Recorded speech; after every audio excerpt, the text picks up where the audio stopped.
Happy Sunday. Here is why I believe NFL players should be playing in the preseason, and also why I believe that injuries amongst professional athletes and just athletes in general may have increased. And so a lot of times the very thing that we are trying our hardest to prevent actually happens because we are trying so hard to prevent it. And with NFL players, they sit out the preseason in an effort to prevent injury. If you don't play, then you can't get injured in the game. But then they're more likely to get injured in the regular season because the very thing they tried to prevent, which is injury, now is more likely to happen because they're not accustomed to the speed of the game. Especially when we're talking about like your body, it's much easier to think of this because like you're not putting your body through the stress it needs to prevent the stress that will cause the injury. And we're not talking about the helmet to the knee or anything like that. I'm not sure that can be avoided, right? Like if you get in a car crash, trying to put yourself in an accident isn't going to, as far as I know, prevent the likelihood that you're going to get injured if you get into an accident.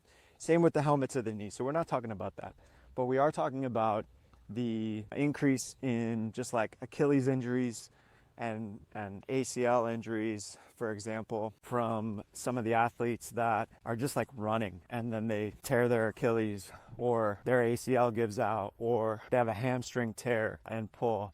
And what I believe is that we're actually making ourselves more fragile, or making potential professional athletes more fragile because we are trying so hard to prevent these injuries, right? We are trying so hard not to overtrain, and by trying to make sure that we're not overtraining, we're actually undertraining, we're underprepared. Okay. And so like I was listening to a podcast or a conversation between Paul Pierce and Kevin Garnett recently, just talking about like the NBA and some of the injuries that are occurring. And Paul Pierce and Kevin Garnett were talking about like their off-season training and like what they were doing, and they were like, dude, we played basketball all day in the off season. And then I think they were talking about like when they used to go to this hill or something, and they would just put their bodies through hell. And that was in the off season. But what may have happened is, and I brought this up recently, it's like your training should be harder than the game. And then in the game, you're going to be less likely to get injured because you've already done harder things. You've already put your body through more stress than what you're actually asking it to do.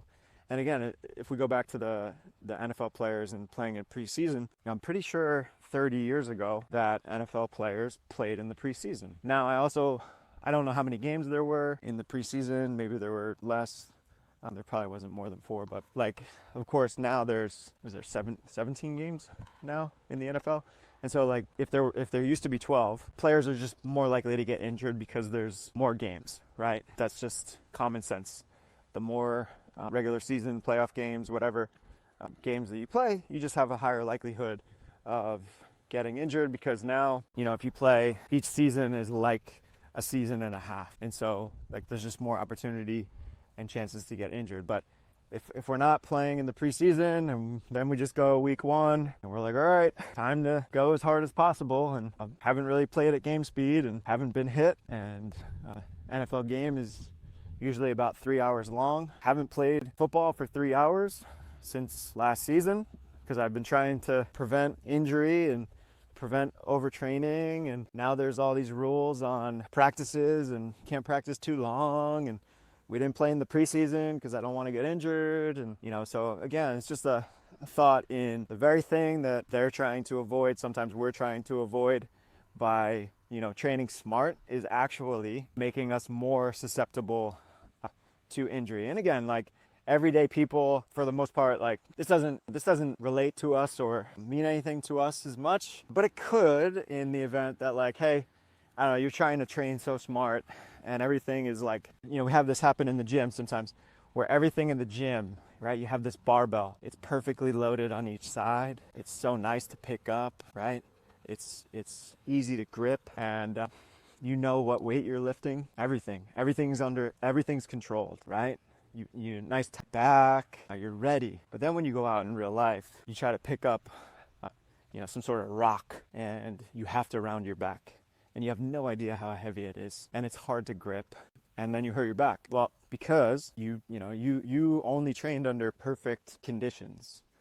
You're not used to rounding your back. You're used to a perfectly loaded barbell that you know how much weight is on it, and you're able to just step up, take a deep breath, core tight, back flat, tight, and you lift it. You use your legs, everything like that. And so, this concept of just the very thing that we are trying to prevent, if we try so hard to prevent injury from occurring, that we actually increase our risk for injury by trying again so hard to prevent that very thing. And so this is just a thought in my mind about, hey, what if we, let's use high school athletes, for example. When I played football, we had two-a-days in the summer. Now they probably don't have two-a-days. I remember, a couple practices being 4 hours, right?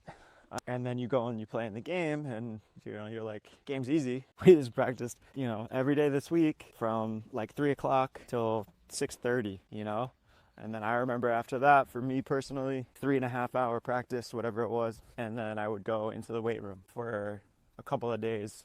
I don't remember exactly, but at least Monday, Tuesday, Wednesday after practice, strength training. And then, you get to the game, body feels good, you're like, the training again was harder than the actual game or, what you're asking your body to do.